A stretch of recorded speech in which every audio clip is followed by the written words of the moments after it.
शुक्रिया काज़मी साहब, आपने बड़ा अच्छा सवाल किया।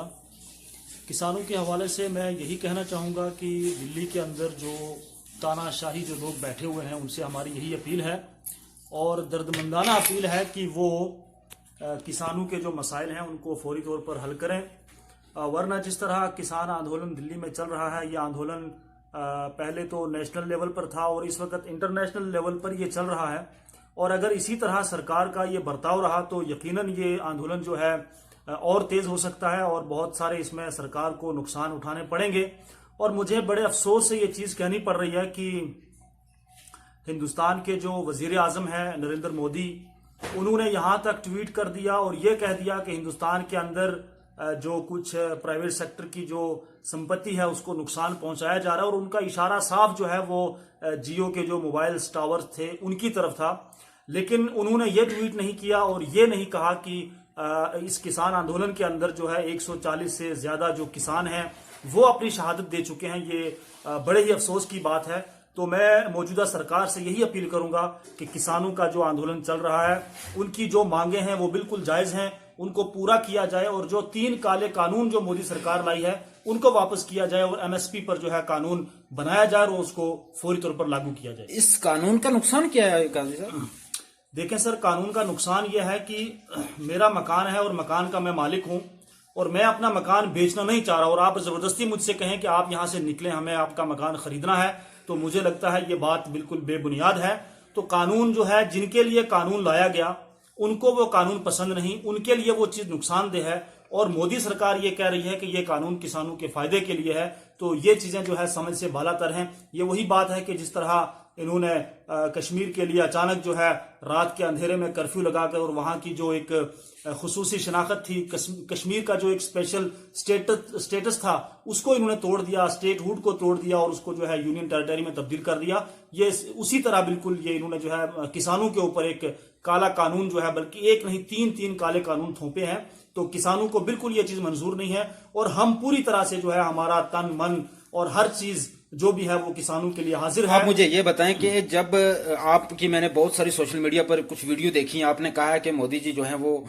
हिंदुस्तान बेच रहे हैं और यहाँ पर बहुत सारी एक्सप्लेन करके बताएं ना हमें, क्या बेचा है उन्होंने, क्या बेचा है मुझे बताएं। हमें तो कुछ लग नहीं रहा। जहां तक बेचने का ताल्लुक है, खैर ये मुद्दा किसानों से रिलेटेड नहीं है, लेकिन फिर भी आपने पूछा, मैं आपको बता दूं कि जो बेचने का सवाल उठाया जाता है बार बार, वो ये है कि हिंदुस्तान के अंदर जितने भी बहुत सारे जो बड़े बड़े प्राइवेट सेक्टर थे जिसमें लोग अपना रोजगार कमाते थे, वो मोदी सरकार ने बेच दिया। उसकी मिसाल मैं आपको दे दूं कि जिस तरह बहुत सारी बड़ी बड़ी कंपनियां थी, और अगर हम गवर्नमेंट की बात करें तो बीएसएनएल मोदी जी ने बेच दिया।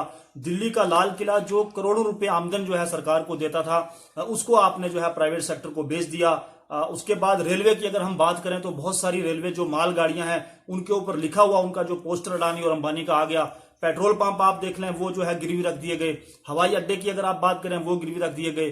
तो मतलब कहने का यह है कि दुनिया का मुझे लगता है कि वो पहला देश बनने जा रहा है कि जिसकी अपनी कोई एयरलाइंस नहीं होगी। एयर इंडिया जो यहाँ का एक मशहूर एयरलाइंस था उसको बेच दिया।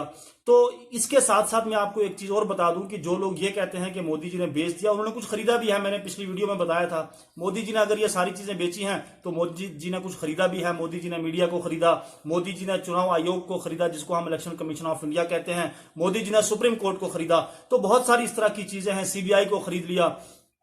और बड़े अफसोस की बात यह है काजमी साहब कि पिछले दिनों में एक वीडियो वायरल हुई और मैं आपको बताऊं कि सीबीआई ने कहीं छापा मारा और छापे में जो है ब्लैक सोना जो है 2 नंबर का वो पकड़ा और कुछ दिनों के बाद रिपोर्ट आई कि वो सोना जो है सीबीआई से गायब हो गया।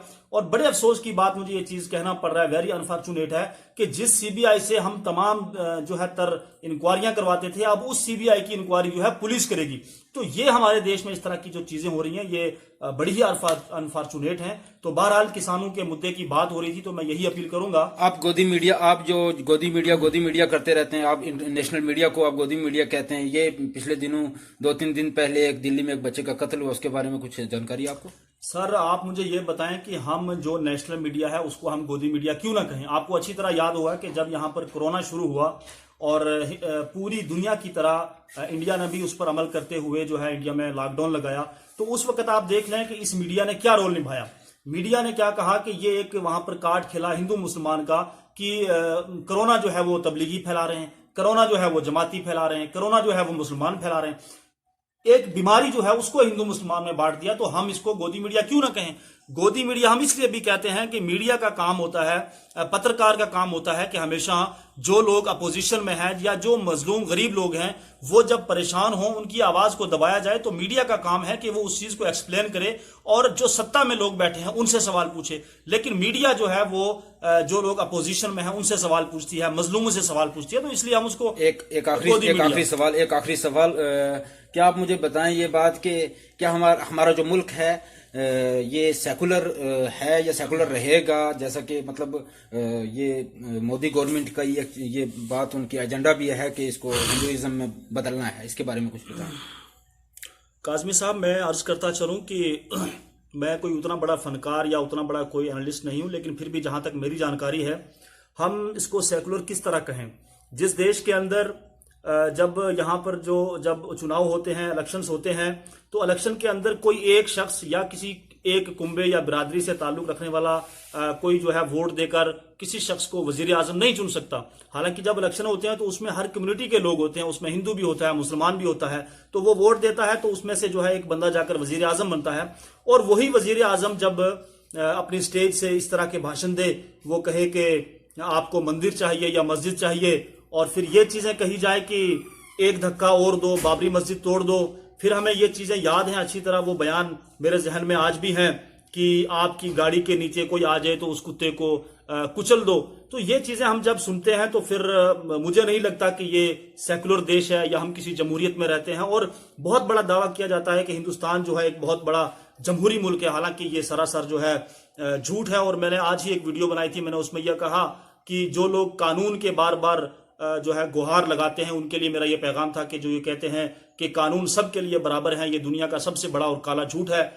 इस वक्त जो मौजूदा हिंदुस्तान की सियासत है उसमें कानून जो है सिर्फ मुसलमानों के लिए है, हिंदुओं के लिए कोई कानून नहीं। और काजमी साहब, बड़े अफसोस की बात मैं आपको बता दूं, मुझे याद आ गया कि हम ऐसे मुल्क में रहते हैं कि जहां पर मुसलमानों को टार्चर किया जाता है, हमारी मसाजिद को गिराया जाता है, हमारी आजानों पर पाबंदी लगाई जाती है, और अनफॉर्चुनेट ये चीज सामने आती है कि हिंदुस्तान के वजीर आजम एक अल्फाज जो है हमारी जो कम्युनिटी है, हमारी कौम के लिए नहीं कहते।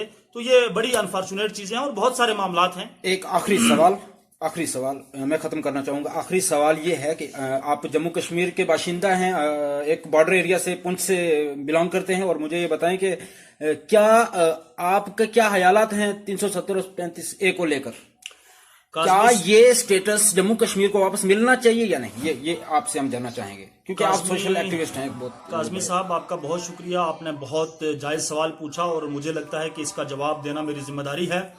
जहां तक ताल्लुक है रियासत जम्मू कश्मीर का, हालांकि लोग उसको यूटी कहते हैं, लेकिन मैं आज भी रियासत ही कहता हूं, क्योंकि हमारी जो असली शनाख्त है, हमारी जो असलियत है, हमें उसको नहीं भूलना चाहिए। रियासत जम्मू कश्मीर एक रियासत थी और हमारे पास जो बहुत सारे कुछ स्पेशल हमारे हुकूक थे, खास चीजें हमारे पास थी, उसको मोदी सरकार ने तोड़ा। तो मैं उस हवाले से ये कहूंगा कि हमारा जो स्पेशल स्टेटस था या हमारा जो स्टेटहुड था वो वापस आना चाहिए। और जम्मू कश्मीर के हर बाशिंदे की, हर मर्द की, हर औरत की ये जिम्मेदारी है कि वो इस चीज की लड़ाई लड़ें, और हम इस चीज की लड़ाई लड़ रहे हैं कि इंशाल्लाह हम वो दिन जल्द आएगा कि हम अपना जो जम्मू कश्मीर का जो हक है, हुकूक है, जो हमारी रियासत का एक स्टेटस था, हम उसको वापस लेंगे। और इंशाअल्लाह अजीज वो वक्त दूर नहीं है कि किसानों की तरह और किसानों के साथ मिलकर हम एक और आंदोलन करने वाले हैं कि जिसमें हमारी ये मांगे होंगी। नंबर 1 उसमें हमारी डिमांड होगी कि कश्मीर के जितने भी नौजवान, मासूम, मजलूम लोग जो है, बेगुनाह जो है हिंदुस्तान के मुख्तलिफ जेलों में बंद हैं, हम उनको रिहा करवाने की मोदी सरकार से मांग करेंगे। और हम ये मांग भी करेंगे कि रियासत जम्मू कश्मीर का जो एक उसकी जो पहचान थी उसको वापस किया जाए। ये हमारी इंशाल्लाह पूरी कोशिश होगी। जम्मू कश्मीर के अंदर जो बीजेपी का लीडर है, एक जिसको कॉमेडियन का अवार्ड भी मिला है, आप बता सकते हैं कि वो कह रहे हैं कि यहाँ काम हो रहा है, डेवलपमेंट हो रही है, तो आपको परेशानी क्या है सजाद भाई? देखें जी, जिस शख्स का आपने जिक्र किया, मैं उसका नाम नहीं लेना चाहता, और मैं आपको ये बता दूं कि जहां तक ताल्लुक बीजेपी का है, बीजेपी की जहां भी सरकार रही है या बीजेपी के जहां भी लीडर रहे हैं, उनका सिर्फ एक ही काम होता है, बेतुकी बातें करना, बेतुके बयान देना, बेतुके भाषण देना और हिंदू और मुसलमान का काट करना। डेवलपमेंट क्या हो रही है वो अवाम अच्छी तरह जानती है। और जिसका आपने जिक्र किया, अगर आप उसके इलाके में, उसका जो हल्का इंतखाबात है, वहां पर अगर आप जाएंगे तो लोग किन अलकाब से उसको नवाजते हैं वो आप अच्छी तरह जानते हैं। तो डेवलपमेंट के नाम पर यहाँ पर जम्मू कश्मीर को लूटा गया। जब गवर्नर राज लगा तो सत्यपाल मलिक जी आए तो उन्होंने कहा कि हम आपको 50,000 नौकरियां देंगे, तो वो जो है इस तरह के भाषण देकर चले गए। उसके बाद क्या हुआ और आज क्या हो रहा है, और मुझे अफसोस इस चीज का है कि हमारी जो जम्मू कश्मीर की लीडरशिप है वो खामोश है, कोई बोलने को तैयार नहीं। तो ये बड़े मसाइल हैं, हमें इस पर गौर फिक्र करने की जरूरत है और इंशाल्लाह हम इस पर जल्द जो है कोई मजीद जो है स्टेटमेंट जरूर देंगे। बहुत एक और हमें दुख की खबर मिली कि गुलाम नबी आज़ाद साहब जो हैं वो अब पार्लियामेंट में नहीं रहे, उसका हमें थोड़ा जानकारी दें। देखिए, मैंने ये खबर सुनी है, लेकिन हालांकि जहां तक मेरा जो तजुर्बा है मैंने इसके ऊपर कोई अभी तक रिसर्च नहीं की है, तो जो बात इसका पता ना हो वो बेबुनियाद होगी करनी। लेकिन मुझे एक चीज का दुख जरूर है कि गुलाम नबी आज़ाद साहब, चाहे वो दूसरी पार्टी से थे, हमारे उनसे सियासी इख्तलाफात हो सकते हैं, लेकिन गुलाम नबी आज़ाद साहब जो है वो एक अच्छे होनहार काबिल और लायक लीडर थे और मुझे उम्मीद है कि उनकी जगह कोई उनकी टक्कर का ही बंदा आना चाहिए। बहुत शुक्रिया। बहुत बहुत शुक्रिया जी।